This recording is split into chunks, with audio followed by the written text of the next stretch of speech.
Cara mengerjakan pola bilangan berikut.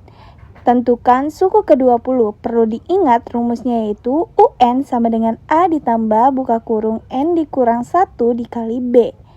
Nah, U kita bisa substitusikan saja, N kita ganti dengan angka 20. Karena suku yang kita cari adalah suku ke-20. A yaitu angka pertama atau suku pertama yaitu 3 ditambah N dikurang 1. N-nya itu 20 dikurang 1. B-nya adalah selisih antara suku pertama dan suku kedua yaitu 4. Nah sekarang kita bisa langsung saja 3 ditambah 20 dikurang 1 yaitu 19 kali 4. Jadi dalam kurung di sini artinya kali ya. 3 ditambah 19 dikali 4 yaitu 76. 76 ditambah 3 sama dengan 79. Jadi suku ke-20 adalah 79. Semoga paham.